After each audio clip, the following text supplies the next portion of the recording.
మీరు ఆల్రెడీ ఒక 40 hospitals and independent డాక్టర్స్కి చేస్తున్నారంటున్నారు. So when compare to the other social media professionals, so మీ స్ట్రాటజీస్ తోటి ఎటువంటి యాడ్ ఆన్ సర్వీస్ మీరు ప్రొవైడ్ చేయగలుగుతున్నారు? సో బేసికల్గా ఏం లేదండి, ఇప్పుడు డిజిటల్ మార్కెటింగ్లో ఈ రోజు వరకు అయితే తెలంగాణ, ఆంధ్రలో social post digital media is a leading network అండి. హెల్త్ కేర్ పరంగా చూస్తే హెల్త్ కేర్లో మా దగ్గర ఉన్న హాస్పిటల్స్ ఎవరి దగ్గర లేవు. ఓకే, టు బి హానెస్ట్, మా దగ్గర ఉన్న డాక్టర్లు ఎవరి దగ్గర లేరు. కానీ మేము చెప్పుకోము. ఎందుకు అని అంటే మన కస్టమర్లు హ్యాపీగా ఉంటే చాలు. ఎంతసేపు మనం దాన్ని ఇది చేస్తున్నాం అది చేస్తున్నాం అని హైప్ క్రియేట్ చేయాల్సిన అవసరం లేదు. కొన్ని సందర్భాలలో మా హాస్పిటల్స్ కూడా మేము చేస్తున్నామని చెప్పకుంటుంటేనే వాళ్ళకి లాభం. అది అట్లా ఉండాలని ఆ గోప్యత మెయింటైన్ చేస్తూ మా కస్టమర్లను మేము ప్రమోట్ చేస్తున్నాం. కమింగ్ టు ఎక్స్పర్టీస్ విషయానికి వచ్చేసరికి ఏంటంటే we are into this health care industry for last 10 years. So మేము ఇన్ని రోజులు ట్రావెల్ చేయడం వల్ల మా హాస్పిటల్స్ తోటి ఒక మల్టీ స్పెషాలిటీ హాస్పిటల్ని ఎలా సక్సెస్ చేసామో మాకు తెలుసు.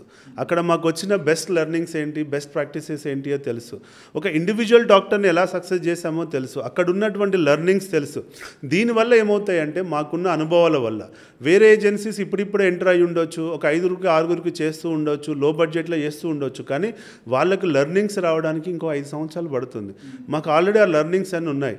ఒక డాక్టర్ ల్యాండింగ్ నుంచి ఎలా తీసుకెళ్ళాలి, ఇంక్లూడింగ్ క్వశ్చనర్ ప్రిపరేషన్ నుంచి మేమే చూసుకుంటామండి. నేను యూట్యూబ్ ఛానల్ పెట్టాను, నువ్వు ఏదో వాగేసే చెప్పేసి అన్నది కాదు. మేము ఒక డాక్టర్ని, ఒక హాస్పిటల్ని ఎలా తీసుకెళ్ళాలి, ఫస్ట్ మంత్ ఏంటి, సెకండ్ మంత్ ఏంటి, థర్డ్ మంత్ ఏంటి అనే క్యాలెండర్ క్రియేట్ చేస్తాం.